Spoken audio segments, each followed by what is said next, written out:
여호와여 들으시고 내게 은혜를 베푸소서. 여호와의 나를 돕는 자가 되소서 하였나이다. 주께서 나의 슬픔이 변하여 내게 춤이 되게 하시며 나의 베옷을 벗기고 기쁨으로 띠띠우셨나이다. 이는 잠잠하지 아니하고 내 영광으로 주를 찬송하게 하심이니 여호와 나의 하나님이여 내가 영원히 주께 감사하리이다. 아멘. 하나님 아버지, 오늘 우리의 슬픔을 춤으로 변하게 하시며 나의 애통의 옷을 기쁨의 옷으로 바꾸게 하시는 그런 주님의 귀한 은혜를 이 예배를 통하여 만나게 하시니 감사합니다. 오늘도 우리의 마음속에 성령의 역사로 찾아오는 시간, 소망과 위로를 만나는 시간, 주님의 뜻을 깨닫는 시간, 그리하여 이 예배가 끝나는 날 우리의 마음과 주님의 마음이 하나가 되는 귀한 날, 귀한 예배가 되게 축복하여 주시옵소서. 예수님의 이름으로 간절히 기원하옵나이다. 아멘.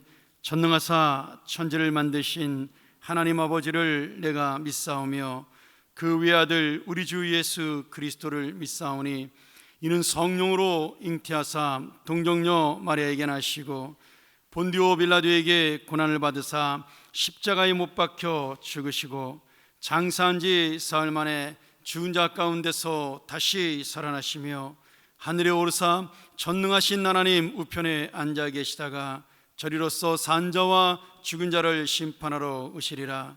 성령을 믿사오며 거룩한 공예와 성도가 서로 교통하는 것과 죄를 사하시는 것과 몸이 다시 사는 것과 영원히 사는 것을 믿사옵나이다. 아멘.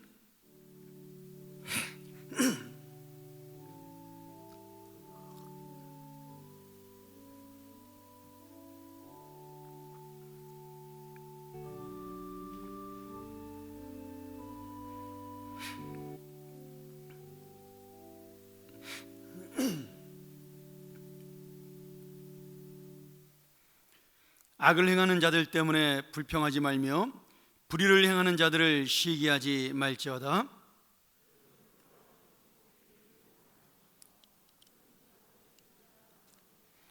여호와를 의뢰하고 선을 행하라. 땅에 머무는 동안 그의 성실을 먹을 거리로 삼을지어다.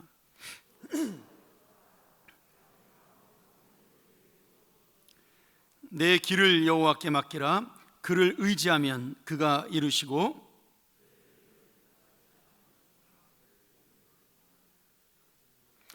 여호와 앞에 잠잠하고 참고 기다리라.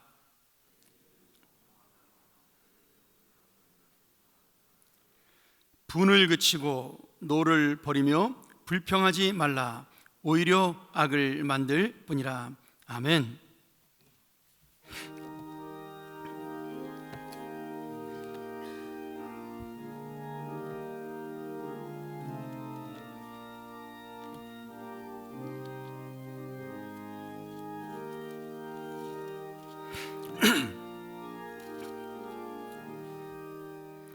참 즐거운 노래를 늘 높이 불러서 이 세상 사는 동안 주 찬양하겠네. 복 주실 산에 올라 멀리 바라보니 나 건너갈 요단강 뚜렷이 보이네. 참 아름다운 노래 늘 높이 부르세. 하늘의 소망 주신 주 찬양하여라. 참 아름다운 노래 다 함께 부르세. 하늘의 기쁨 주신 주 찬양하여라. 참 즐거운 노래를 늘 높이 불러서 내 영혼 하신 주 찬양하겠네. 땅 위의 성도들이 부르는 노래에 저 하늘의 천사들 다 와답하겠네. 참 아름다운 노래 늘 높이 부르세. 하늘의 소망 주신 주 찬양하여라. 참 아름다운 노래 다 함께 부르세. 하늘의 기쁨 주신 주 찬양하여라. 참 즐거운 노래를 늘 높이 불러서 만왕의 왕 되신 주 나 찬양하겠네. 거룩한 하늘 노래 들려올 그때에 참 그립던 주님을 반가이 대하리. 참 아름다운 노래 늘 높이 부르세. 하늘의 소망 주신 주 찬양하여라. 참 아름다운 노래 다 함께 부르세. 하늘의 기쁨 주신 주 찬양하여라.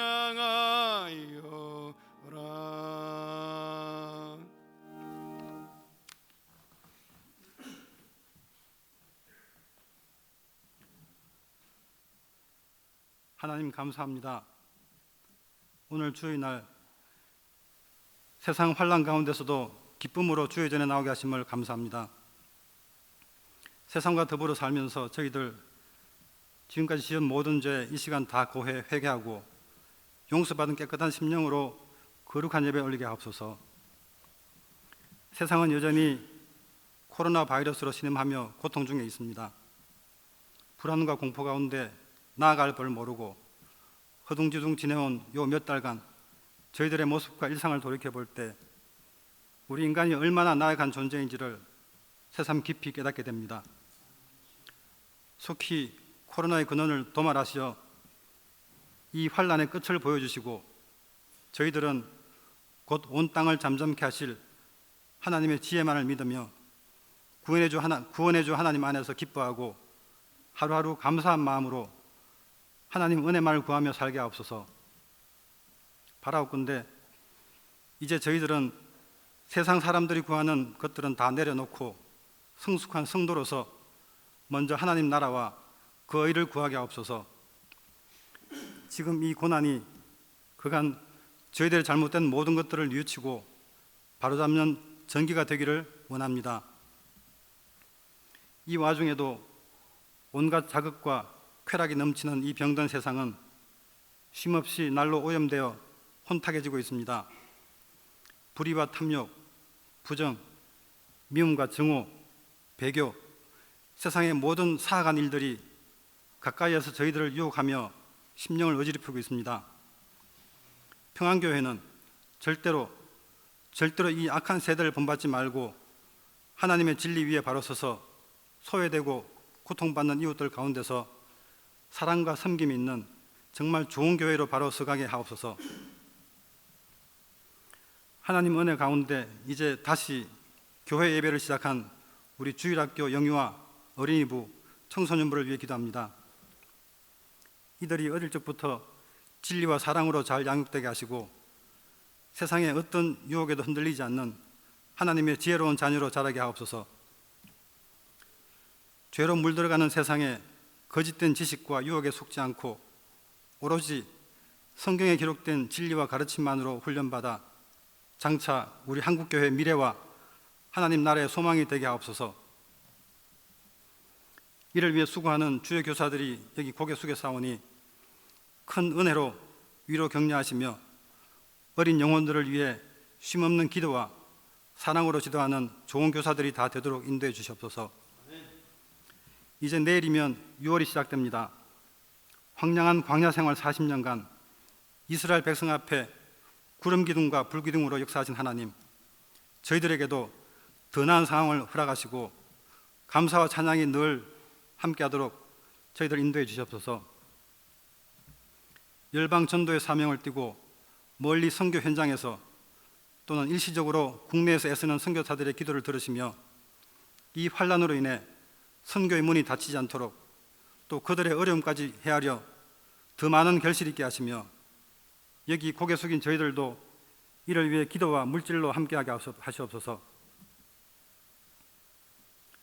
오늘 평안교회에서 드려지는 모든 예배를 기쁘게 받으시며 지금 이 시간을 사모하며 병상에 있는 환우들이나 코로나로 불가피하게 각 가정에서 예배드리는 교우들도 다 같은 예배의 기쁨과 은혜를 누리게 하옵소서. 또한 이 예배를 위해 수고하는 많은 손길들을 기억하시고 넉넉한 축복으로 채워주시옵소서. 말씀 전하실 황석형 담임 목사님께 성령님 함께 하셔서 오로지 하나님이 주신 진리와 생명의 말씀만을 대응케 하시고 그 말씀 가운데서 저희들 주 음성 듣기를 바랍니다. 이 시간에도 역사하시는 우리 주 예수님 이름 받들어 기도합나이다. 아멘.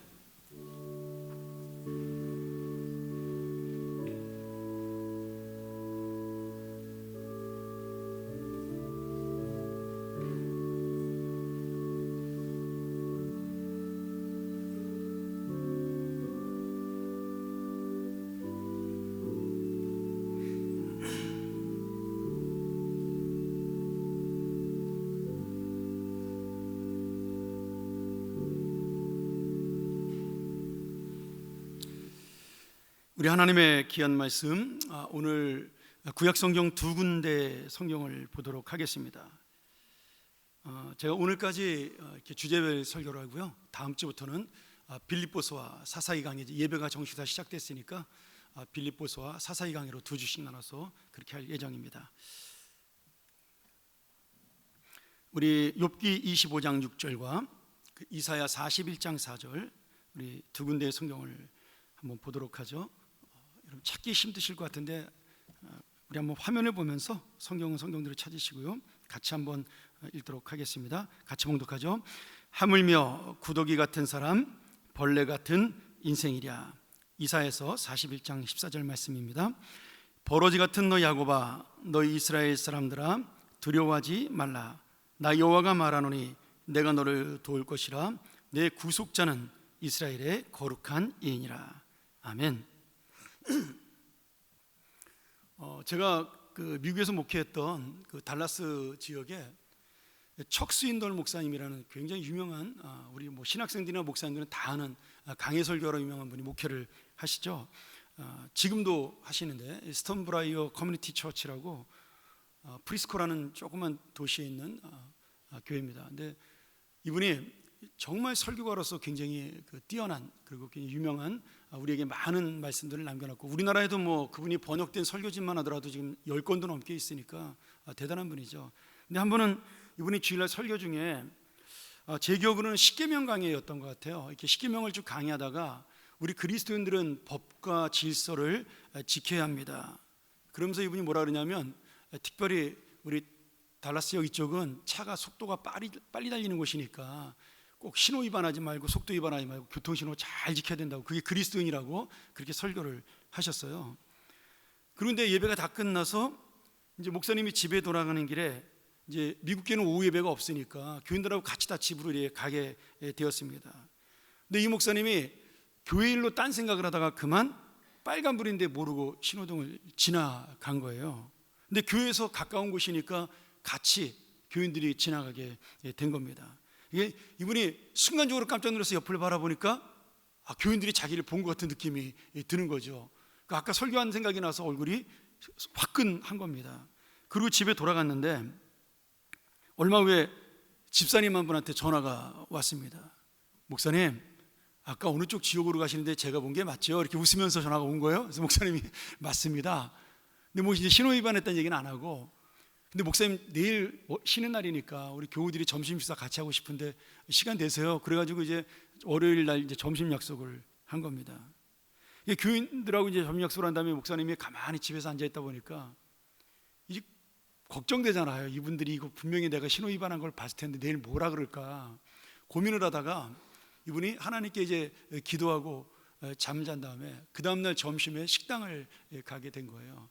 교인들이 이렇게 쭉 앉아서 기다리는데 약간 일부러 늦게 한 2, 3분 늦게 가신 겁니다. 그리고 교인들이 먼저 기다리고 있는데 목사님이 그 식당 안으로 들어왔어요. 근데 교인들이 목사님을 보고 막 너무 재밌어가지고 박장대소하고 손뼉 치고 웃는 겁니다. 알고 봤더니 목사님이 이렇게 목에다가 이렇게 팻말을 걸어가지고 여기 뭐라 했냐면 나는 죄인입니다 이러고 들어오신 거예요.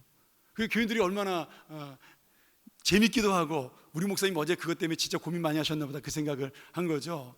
그래서 교인들이 아유 목사님 괜찮다고 빨리 와서 앉으시라 그러는데 목사님이 웃으면서 확 뒤로 돌아선 겁니다. 근데 그 뒤에는 뭐라고 써있냐면 너희 중에 죄 없는 자가 먼저 돌로 치라 이렇게 쓰신 겁니다.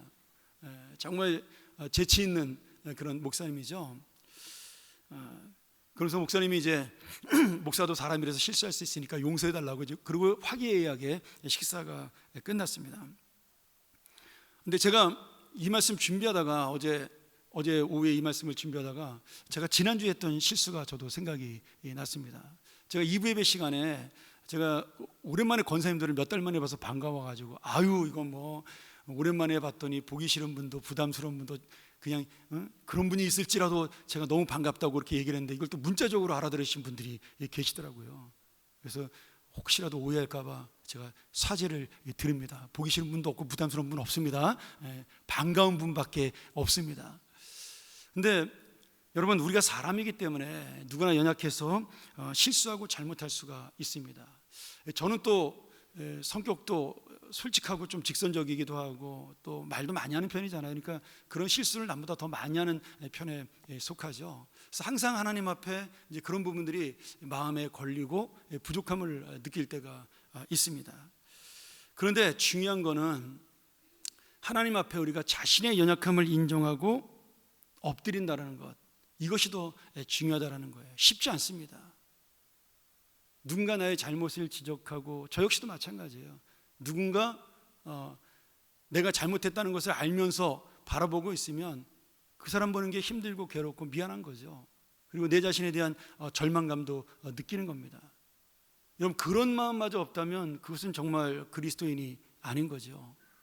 오늘 성경에서도 그렇게 자신에 대한 절망감을 가졌지만 그러나 그 죄와 연약함을 인정하는 사람에게 하나님의 은혜와 능력이 임하게 됩니다.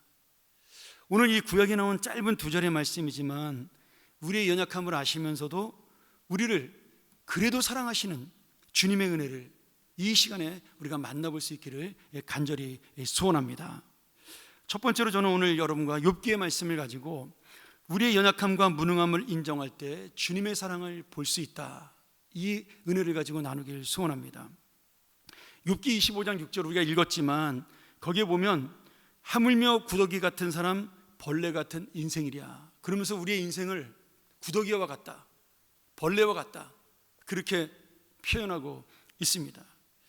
이 말씀은 욥의 세 친구 중에 한 사람이었던 빌닷이라는 사람이, 이분이 좀 나이가 있는데요, 모든 재산과 자녀를 잃고 고통을 토로하는 욥에게 충고한 이야기 중에 하나입니다. 욥과 세 친구는 욥이 자녀를 잃고 재산을 잃고 병까지 들었다는 소식을 듣고 그를 위로하기 위해 찾아왔습니다.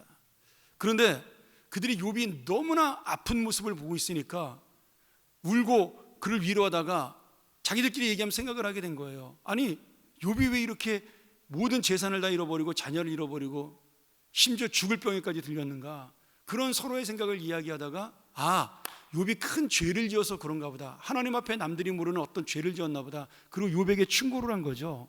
너 지은 죄가 있다면 회개해라. 근데 욥이 아무리 생각을 해도 자기가 거룩한 사람이라고까지는 생각을 하지 않지만 죄를 졌다는 생각이 들지 않는 거예요. 죄를 진 게 없는 거예요. 여러분 아시잖아요. 욥은 어떤 일을 하고 나면 자기가 알지 못하는 죄, 부지불식간에 지은 죄라도 회개하기 위해서 하나님 앞에 참회의 제사를 드렸던 영적으로 예민한 사람이었어요. 그러니까 자기가 아무리 생각을 해도 하나님 앞에 어떤 큰 죄를 범한 적이 없다라고 생각이 든 겁니다. 그래서 그 친구들에게 하소연을 한 거죠. 내가 아무리 생각해도 죄를 짓지 않았는데 당신들이 자꾸 나를 죄인이라 그러니까 내가 너무 힘들다. 그리고 내가 이런 소리를 자꾸 들으니까 차라리 태어나지 않았으면 좋겠다. 막 이러면서 이제 친구들하고 논쟁이 벌어지기 시작을 한 겁니다. 이제 그 얘기가 욥기 42장까지 있는 말씀인 거죠. 그때 빌닷이 고집 부리고 회개하지 않는 욥에게, 사실 고집 부리는 게 아니라 진실을 이야기하는 건데 자기가 볼 때 교만해 보이는 거예요. 분명히 죄를 지은 것 같은데 회개하지 않으니까. 그래서 지금 이 말씀을 한 겁니다. 야 욥아, 하나님은 전능하신 분이야. 모든 만물을 다스리고 그리고 거룩하게 이 땅을 통치하는 분인데 그 앞에서는 세상의 그 어떤 것도 아름답거나 깨끗하다고 할 수가 없다. 맞는 말씀이죠. 심지어는 하늘의 달과 별, 그 당시 고대 사람들은 하늘의 달과 별을, 해를 신으로 섬긴 사람들이 많았습니다.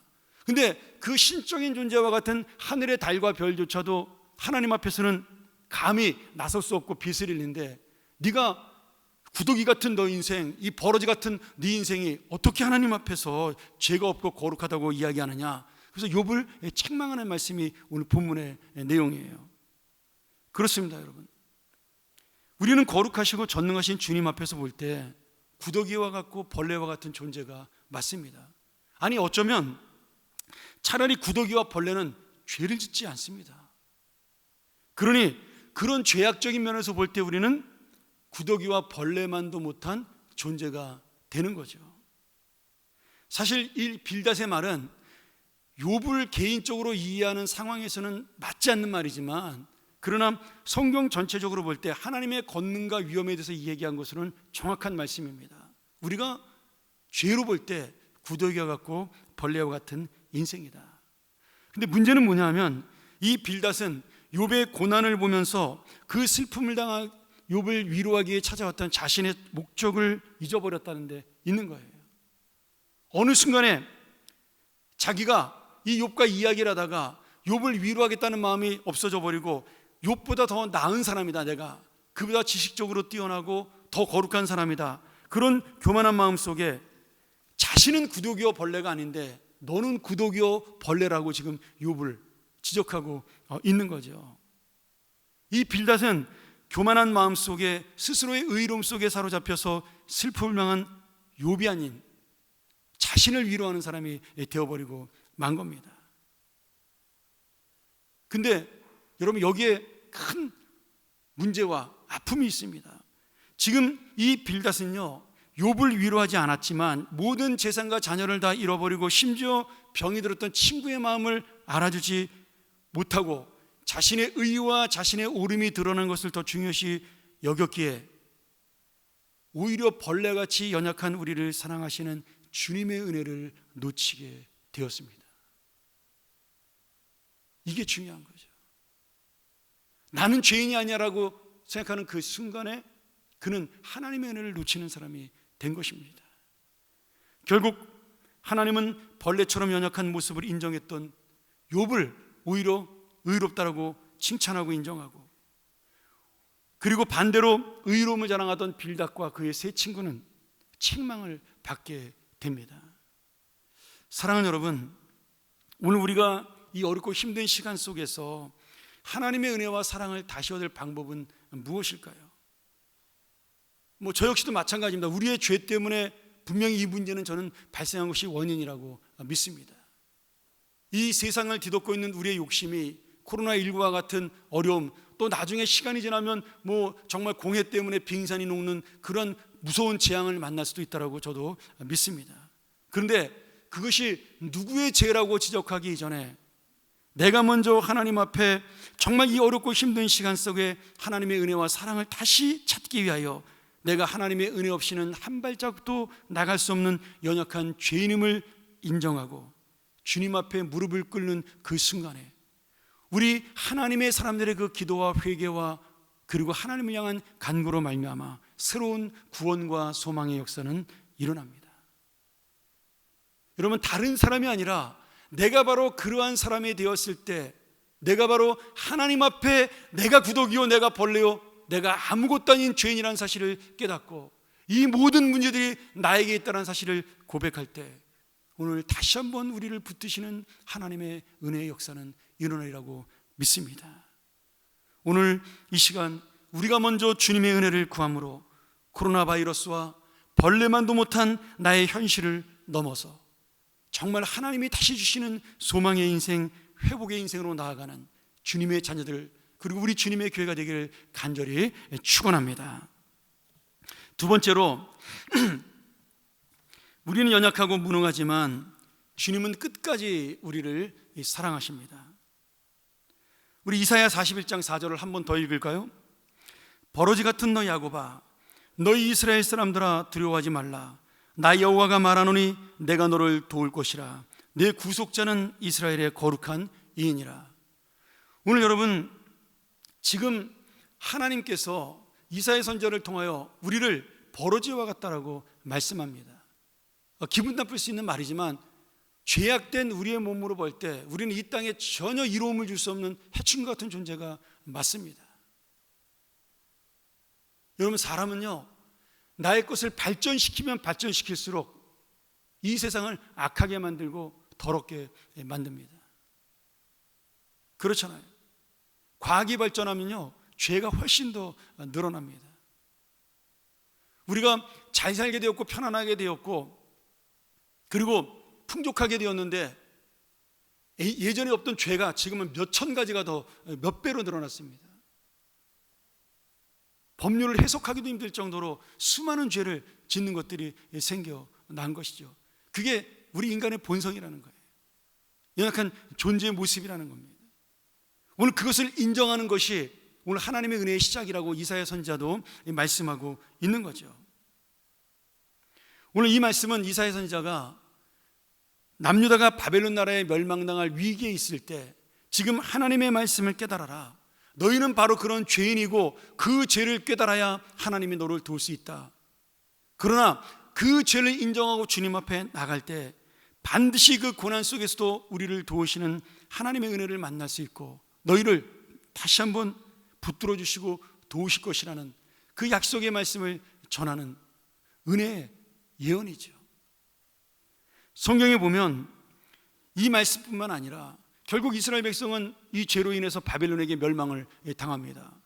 그러나 하나님은 그 이스라엘 백성들을 그냥 버려두지 아니하시고 그들을 하나님의 자녀로 다시 세우시는 놀라운 또 은혜를 베풀으시지 않습니까? 어떻게 보면 아까 욥의 경우를 보면 한 사람에게 임하는 주의 은혜고 오늘 이 이사야서의 말씀을 보면 이것은 한 나라에 임하는 주님의 은혜입니다. 그런데 주님의 역사와 능력과 권위는 똑같습니다. 성경에 보면 이 이사야서의 말씀뿐만 아니라 세상을 다스리는 역사를 보여주는 하나님의 사건들, 하나님의 역사들이 여러 번 나타납니다. 그 중에 가장 대표적인 사건이 뭐냐면 노아의 홍수예요. 하나님이 이 세상을 다스린다라는 가장 큰 증거가 뭐냐면 이 세상을 물로 한 번에 쓸어버린 하나님의 권능입니다. 또한 이 노아의 홍수 이후로도 수많은 나라들이 일어서고 넘어졌지만 모든 그런 나라들의 흥망성쇠를 결정하는 것도 역시 하나님의 통치와 역사였습니다. 뭐 이집트가 일어나고 바벨론이 일어나고 페르시아가 일어나고 뭐 어떤 때는 이스라엘이 잠깐 강했다가 그런 역사들을 쭉 보면요 결국 다니엘이 뭐라고 말씀하셔요? 하나님께서 움직이시고 하나님이 역사하시는 거예요. 하나님은 그런 모든 나라들을 뜨인돌 하나로 박살을 낼 수도 있고 그리고 다시 세울 수도 있다라고 분명하게 하나님의 말씀 속에 우리에게 보여주고 있는 거죠. 이렇게 하나님은 전 세계의 역사와 흥망의 성세, 지금 이렇게 어렵게 나가고 있는 이 전 세계의 코로나까지도 하나님의 역사 속에 담겨져 있습니다. 그런데 한편으로는요 하나님이 그런 세상의 역사만 다스리고 주관하시는 것이 아니라 우리와 같이 연약하고 부족한, 정말 벌어지만도 못한 우리 죄인들을 위한 한 사람을 위해서도 하나님은 그 아픔에 응답하고 그 기도에 대답해 주신다라는 거죠. 한나와 같이 아이를 낳지 못하는 한 여인, 제사장조차도 무시하고, 그리고 그 아픔을 이해하지 못했던, 아이를 낳지 못해 눈물로 기도했던 한나와 같은 한 여인의 기도를 하나님은 외면하지 않으셨습니다. 또 빌려온 도끼로, 우리 엘리사 열왕기하에 보면 엘리사 선지자가 선지학교를 세워서 생도들을 키웁니다. 지금으로 말하면 신학교를 세운 거죠. 근데 그 중에 한 가난한 신학생이 남의 집에서 도끼를 빌려와서 나무를 베다가 이 도끼가 물에 빠지게 됩니다. 정말 아무것도 아닌 사건이잖아요. 누군가 그 도끼를 사주면 되는데, 그때 엘리사 선지자가 나뭇가지로 기적을 베풀어서 그 도끼를 물에서 떠오르게 합니다. 어떻게 보면 뭐 이런 하찮은 일에 하나님의 기적이 일어나는가, 그렇게 볼 수 있잖아요. 근데 여러분, 우리가 살아가는 모든 것들이 하나님이 볼 때는 하찮은 거예요. 우리가 볼 때 정말 대단한 것처럼 보이는 것도 거룩하신 하나님 입장에서 보면 이거는 뭐 아주 별거 아닌 일에, 먼지와 같은 일에 불과한 겁니다. 그런데 그 하찮은 일이 하나님이 사랑하는 자녀의 문제가 됐을 때 그 문제는 하나님의 커다란 문제로 하나님께 하나가 되는 것입니다. 여러분, 이 도끼 하나 떠오르는 거, 도끼를 떠오르는 기적이면 사람을 살리는 게 낫지 않겠어요? 근데 하나님 왜 그런 기적을 보여줘요? 지금 그 도끼를 잃고 안타까워하는 가난한 신학생, 그리고 하나님을 위해 평생을 드리겠다고 결심했던 그 신학생의 안타까운 마음, 그 안타까운 마음을 지금 하나님이 보시고 그런 기적을 베풀어 주셨다라는 거죠. 그래서 하나님은 모든 세상을 통치하시고 다스리기도 하지만 동시에 우리 한 사람 한 사람 개인에게 깊은 관심을 가지시고 우리의 고통을 외면하지 않고 친히 우리와 동행하는 분이라는 사실을 지금 말씀해주고 있는 겁니다. 버르제와 같은 야곱이라고 이스라엘 백성을 책망하셨지만, 그러나 네가 나를 이긴 이스라엘이라는 사실을 다시 한번, 네가 회개함으로 말미암아 나를 이겼던 이스라엘이라고 그렇게 하나님이 그들에게 다시 사랑을 베풀어 주므로 그 인생은 새로운 회복으로 올라서는 거죠. 제가 가끔 기도를 강조하며 드리는 말씀이지만, 이런 의미에서 어떤 기도의 내용도 하나님의 자녀가 드리는 기도는 양말 한 짝을 구하는 기도라도 하나님이 사랑하는 자녀가 드리는 기도는 사소한 기도가 아니라 중요한 기도가 되는 것입니다. 여러분, 그래서 기도하라는 거예요. 그래서 하나님을 붙잡으라는 겁니다. 오늘 여러분, 세상의 최고의 재벌도요, 자기 아들이 갖는 관심보다 소중한 게 없습니다. 그걸 보여주는 게 아브라함이잖아요. 그 가나안 땅의 가장 큰 부자였지만 하나님께서 하나밖에 없는 아들 이삭을 바치라 그랬을 때 아브라함의 마음속에 어떤 생각이 들었겠어요? 이 재산 다 받고도 차라리 이걸 달라 그러시지, 그러지 않았겠어요?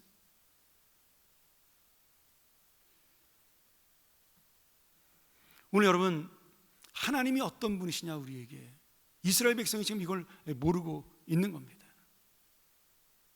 그래서 그 하나님을, 은혜를 모르고 사랑을 모르니까 죄를 짓고 하나님 앞에 까불고 자기가 잘난 것처럼 교만하고, 뭐 좀 가진 게 있으면 그것으로 자랑하고, 뭐 좀 남보다 뛰어난 게 있으면 그것이 대단한 것처럼 교만하고, 그렇게 살아가는 겁니다. 요즘 우리가 매일 성경을 통해 아마 오늘까지 이 하박국서의 말씀을 나누고 있죠. 여러분, 매일 성경 좀 열심히 하세요. 성경 매일같이 내가 많이 읽지 못해도 그래도 이 매일 성경 하면 성경 보고 하나님 말씀 나눌 수 있지 않습니까? 그냥 사놓으세요. 좀 돈이 아깝더라도 몇천 원 안 되는데. 이 매일 성경 보면 하박국서의 은혜가 날마다 나오고 있어요. 비록 이스라엘이 하나님 앞에서 죄를 지은 백성이었지만 하나님이 더 악한 바벨론 나라를 통해서 이스라엘 백성을 못 살게 하고 심판하시는 주님의 섭리를 보면서 하박국이 도대체 하나님 왜 이러시는 겁니까? 차라리 하나님이 직접 벼락을 내려주세요. 그렇게 호소해요.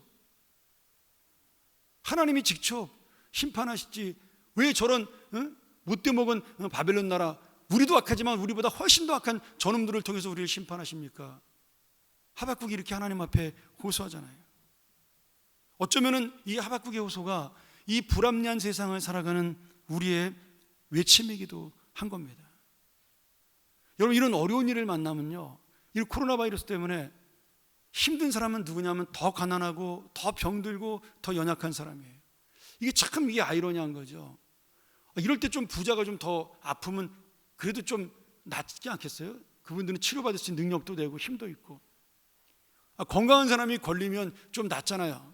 젊은 애들 이태원도 안 가고 좀 정신 좀 차리게. 근데 이상하게 이런 일을 만나면 아프신 분은 더 아프고, 우리 어르신들은 밖에 못 나올 정도로 힘들어지고, 아프리카의 저 가난한 나라들은 정말 치료도 받지 못해가지고 어떻게 할 수 없는 그런 안타까운 지경에 처하는 겁니다. 그게 하박국의 외침과 똑같은 거죠. 근데 여러분, 하나님은 하박국에 이렇게 말씀하셔요. 나의 때가 오면 저들의 교만이 무너지고 저들의 나라는 무너지고 저들의 강함은 헛된 것에 불과한 먼지가 될 것이다. 그러니 너희 의인은, 나를 의지하는 너희 의인은 오직 믿음으로 말미암아 살리라. 하박국 2장 4절에 하나님이 이렇게 말씀하셔요. 여러분, 이스라엘 백성이 의인이 아니에요. 그렇잖아요. 죄를 짓고 지금 심판받고 있는데, 근데 하나님이 하박국에 대답하는 게 뭐예요? 오직 의인은 믿음으로 말미암아 살리라. 그렇게 말씀하시는 거예요. 그럼 여기 의인이 뭐예요? 하나님을 붙드는 자입니다. 우리가 누가 의인이 있겠어요? 근데 내가 죄인임을 인정하고 하나님의 은혜를 붙드는 자를 지금 하나님께서는 말씀하시고 있는 겁니다. 오늘 바벨론이, 아수리가 강대국의 힘을 자랑하고 능력을 자랑해도 하나님을 모르는 그들은 의인이 아니기에, 하나님의 자녀가 아니기에 하나님께서 사용하시는 도구에 불과하다는 거예요. 근데 너희는 내 아들이고 내 딸이라는 겁니다.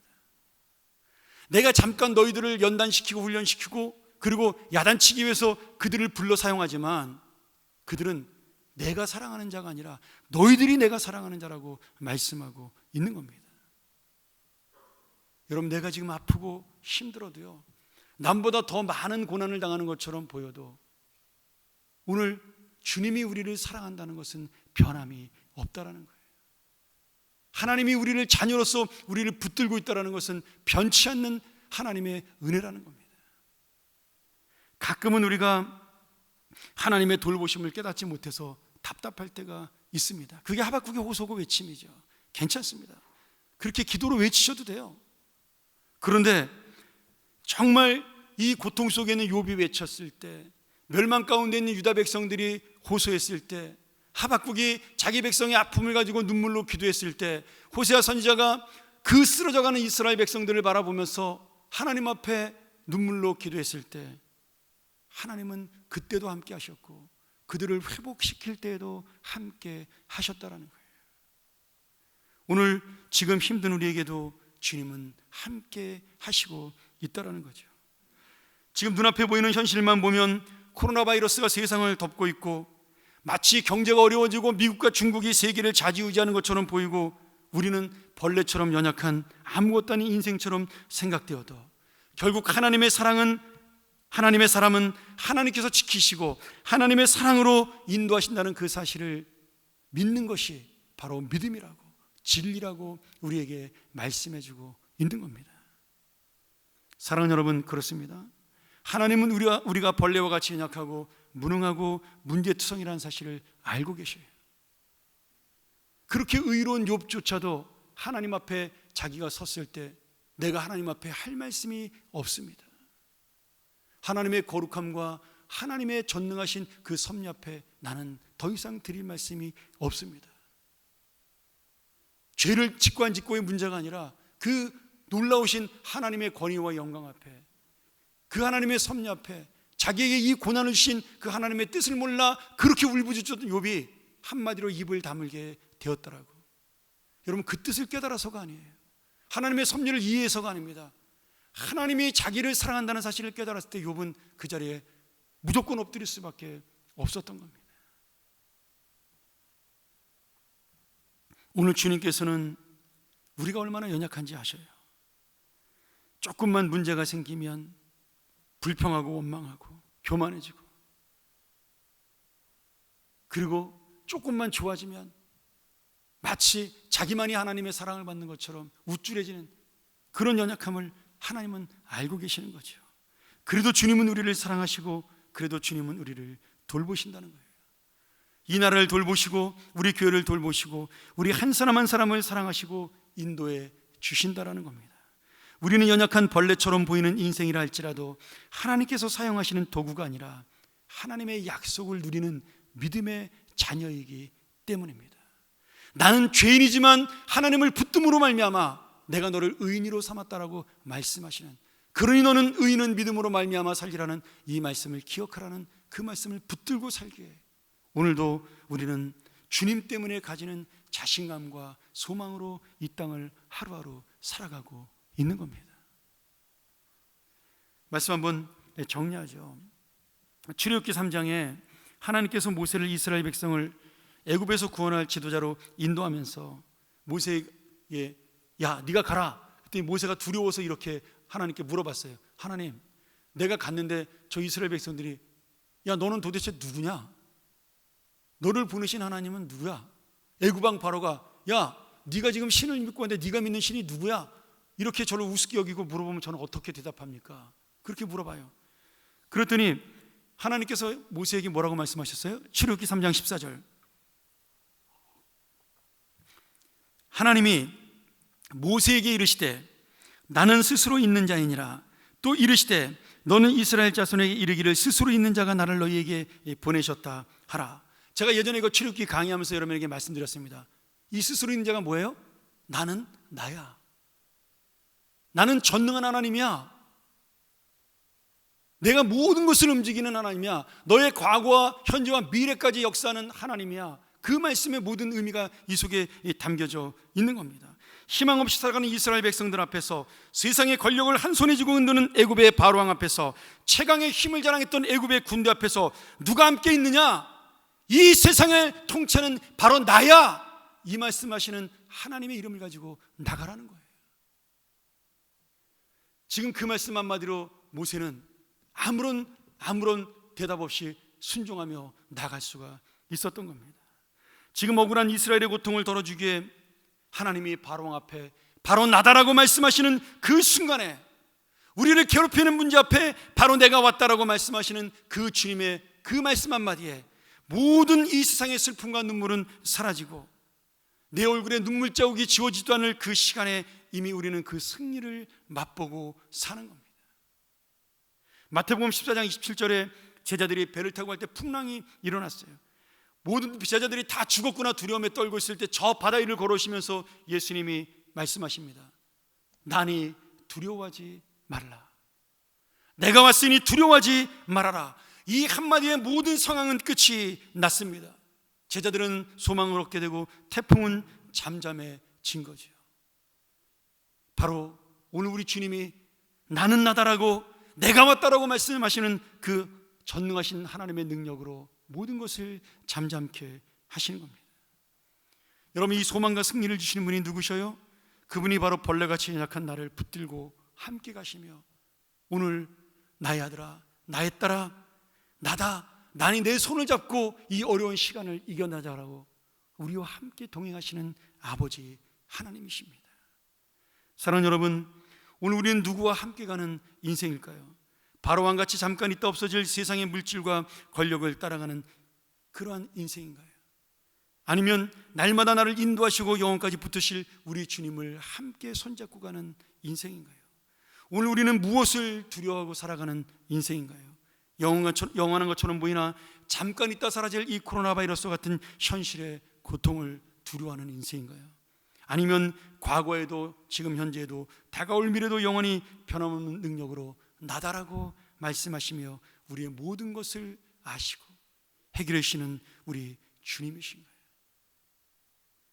오늘 우리가 비록 벌레처럼 연약해도 날마다 실수하고 넘어져도 오늘 다시 한번 이 주님을 만나 새로운 용기와 소망을 얻고 돌아가시기를 축원합니다. 또한 나의 하나님으로 끝나지 마시고 그 하나님이 나의 기쁨으로 끝나지 마시고 오늘 이 용기와 희망을 잃고 살아가는 어렵고 힘든 이웃들에게 이 놀라운 은혜의 하나님을 전하는 우리 정말 복받은 주님의 자녀들, 복받은 인생들이 되기를 간절히 축원합니다. 우리 같이 한번 이 시간 이 말씀 의지해서 기도하기를 원합니다. 오늘 하나님의 말씀은 너무나 직설적이셨어요. 구더기 같은 인생이고 벌레 같은 인생이라고. 그런데 그런 나의 인생을 주님은 사랑한다라고 말씀하십니다. 여러분, 내가 벌레 같은 인생이기 때문에 슬퍼하는 것이 오늘 말씀이 아니에요. 하나님이 사랑한다라는 것이 오늘 말씀입니다. 우리의 현실이 오늘 말씀이 아닙니다. 우리의 미래와 하나님의 소망이 오늘 우리의 약속입니다. 하나님, 오늘 다시 한번 내가 이 연약한 인생 가운데서 주님을 붙들고 살아가는 인생 되게 하여 주시옵소서. 우리 얼마나 연약합니까? 오늘도 나의 아픈 다리, 아픈 허리, 내 아픈 육신을 이끌고 이 자리에 나왔으나 오직 주님의 은혜를 믿고 기도하오니 하나님, 이 벌레만도 못한 인생에도 주님의 자비를 허락하여 주시옵소서. 오늘 내가 어려움 속에 나의 사업과 가정의 문제를 가지고 이 자리에 나왔지만 하나님, 주께서 나와 함께 하심으로 이 모든 것을 소망으로 바꿔주는 주님의 역사를 만나게 하여 주시옵소서. 우리 같이 한번 이 시간 통성으로 주님 앞에 기도하시기 바랍니다. 같이 한번 기도하겠습니다. 하나님 아버지, 오늘 우리가 누구와 함께 가는 인생일까요? 우리가 무엇을 두려워하는 인생일까요? 다시 한번 벌레처럼 연약한 나의 인생, 구더기처럼 더러운 나의 인생, 그러나 하나님께서 사랑하시기에 그런 나를 의인이라고 불러주시는 주님의 은혜가 있기에 하나님 아버지, 다시 한번 이 믿음과 소망으로 나가기를 원합니다. 내 아픈 육신 위에 손을 얹어 주시옵소서. 내 아픈 심령 위에 주님의 손으로 안수하여 주시옵소서. 나의 어렵고 힘든 환경 속에, 상황 속에 주님이여 자비의 손길로 붙들어 주시옵소서.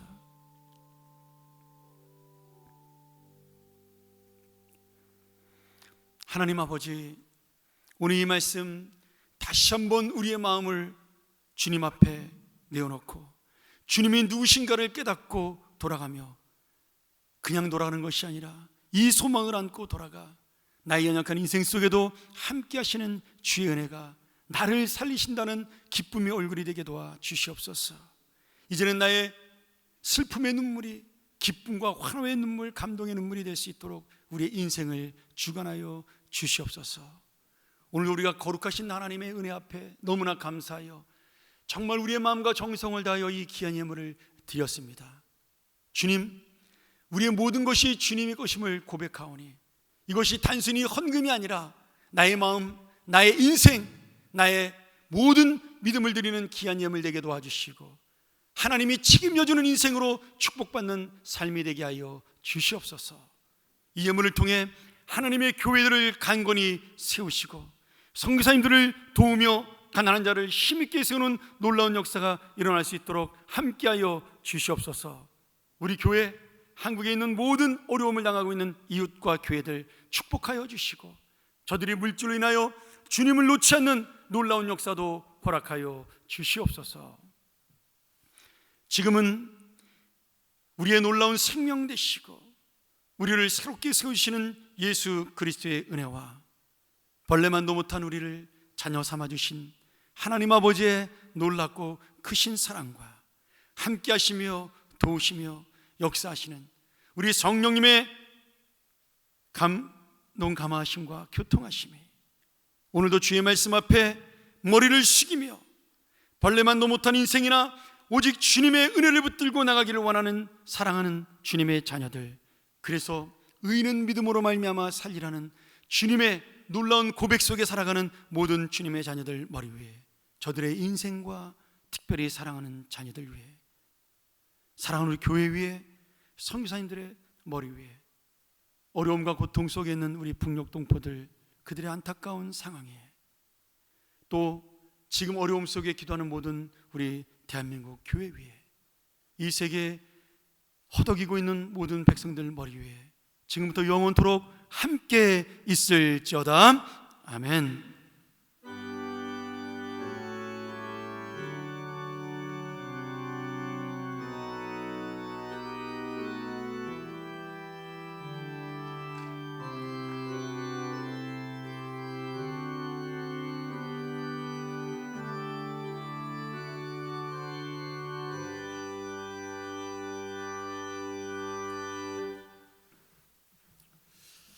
감사합니다. 우리 이상으로 예배 마쳤는데요, 우리가 참 옆에 있는 분들에게 같이 이렇게 인사했으면 좋겠어요. 우리 소망을 가집시다. 믿음으로 삽시다. 한 번 더 인사하죠. 감사합니다. 다시 한번 이 말씀 여러분에게 힘이 됐으면 좋겠어요. 우리 교회 소식 1번부터 1번은 뭐 우리가 다 아는 소식이니까 또 우리 교회는 잘하고 있지만 더 잘하기 위해서 한 번 더 집중해서 봐주시고요. 꼭 오실 때 마스크 쓰시고, 그리고 오시면서 귀찮지만 우리 손 세정하시고 출석 체크해 주시고 그렇게 올라와 주시길 부탁을 드리겠습니다. 지금 일부 예배가 교회 나오지 못하는 분들을 위해서 이 예배가 녹화로 영상으로 2시서부터 빠르면 1시서부터 우리 인터넷으로 유튜브나 또 우리 웹사이트에 올라가게 되어 있습니다. 여러분들 돌아가셔서 함께 주위 분들하고 예배 참여하지 못한 분들하고 예배도 또 한번 드리셨으면 감사하겠습니다. 금요기도회가 시작이 되었습니다. 우리가 수요일은 아직 당분간 우리 연로하신 어른들을 걱정해서 드리지 못하지만 우리 기도하는 자리에는 나왔으면 좋겠어요. 우리가 길게도 못합니다. 사실은 뭐 마스크 쓰고 있기 때문에. 그러나 하나님 앞에 간절한 마음 가지고 나오면 주님의 역사는 일어나리라고 믿습니다. 우리 다시 한번 금요기도에 함께 하시는 귀한 교우들, 또 새벽기도에 함께하는 교우들 되기를 부탁드리고요. 여러분에게 죄송한 말씀 드리겠는데, 우리 광고에는 나왔는데 학습 입교 유아 세례를 저희가 가을로 어제 긴급하게 당회에서 연기하기로 했습니다. 지금 코로나가 좀 확산되는 지경에 있어서 성찬식에 좀 부담도 있고 또 여러 가지로 생각을 해서 저희가 가을로 연기를 했습니다. 대신 우리 유아 세례를 원래 우리 원칙 따르면 24개월이 지나면 주지 못하게 되어 있습니다. 근데 재작년에 청해법이 바뀌어서 어린이 세례라는 것이 생겨났어요. 근데 교회의 것을 담임 목사와 당회에 맡겼습니다. 특별히 담임 목사가 허락하면 된다고 이렇게 되어 있기 때문에 24개월이 넘은 아이들도 가을에 유아 세례를 받더라도 제가 유아 세례를 줄 수 있도록 하겠습니다. 그러니까 여러분 걱정하지 마시고, 우리 제가 봤더니 한 5명인가 6명이 유아 세례 계획을 하고 있었더라고요. 죄송한데 함께 가을에 받았으면 좋겠습니다. 그리고 오늘서부터 수납빌딩 주차장 이용할 때 이 코로나19 방역을 위해서 엘리베이터를 운행을 하지 않는다고 합니다. 그러니까 여러분 주차하시고 조금 힘들지만 계단으로 걸어 올라오셔서 교회 예배에 참여하시기를 부탁을 드리겠습니다. 한 가지 더 부탁드리면, 우리 길가에 주차할 수 있도록 우리가 구청에 허락은 받았는데 저희가 아이들을 내리는 그 시간 때문에 뒤에 있는 이 롯데캐슬에서 나오는 차들이 좀 불편하다고 불평을 할 때가 있어요. 그러니까 되도록, 그러면 차 한 대밖에 못 지나가서 그런 거니까 우리 교회 바로 앞에 한 대, 두 대, 세 대 정도가 이렇게 주차할 수 있는데 거기는 주차하지 마시고, 혹시라도 우리가 잠깐 멈춰서 어르신들이 내리거나 아이들을 기다리더라도 한 대가 지나갈 수 있도록 교회 바로 앞에는 한 세 대 정도 주차하지 않도록 좀 부탁을 드리겠습니다. 이제 그런 것들이 우리가 이웃과 함께하는 그런 방법이라는 생각이 듭니다. 조금만 좀 저기 좋은 자리 있네 생각이 들어도 양보하셔서 우리 수납빌딩 주차장으로 가시거나 아니면 조금 돌아서 앞에 길가에 주차하시면 감사하겠습니다. 우리 기쁜 소식이 있는데, 그동안 훈련 선교사로 사역했던 김경영 선교사가 GP 선교회에서 정식으로 훈련을 마치고 GP 선교사로 허입이 허락이 되었습니다. 이것 때문에 도와준 우리 선교사님들도 계시고, 또 우리 정민기 선교사도 많이 같은 GP 선교사로 애를 써줬는데 감사드리고, 우리 또 김경희 선교사 후원하는 분들에게 감사드린다고 좀 인사를 부탁을 했습니다. 우리 김경희 선교사가 다시 캄보디아로 돌아갈 때까지 여러분 만나면 수료 잘했냐고 축하해드리고 또 우리가 함께 기도해 주시기를 부탁을 드리겠습니다. 오늘서부터 엘리베이터 운행됩니다. 지난주에 고장나서 죄송하고요. 오늘서부터 운행되니까 한번 내려가실 때 한번 타실 분들은 한번 시험 삼아 타셔도 괜찮을 것 같습니다. 감사합니다. 우리 이상으로 모든 예배 마치고요. 우리 또 나가서 함께 인사하도록 하죠.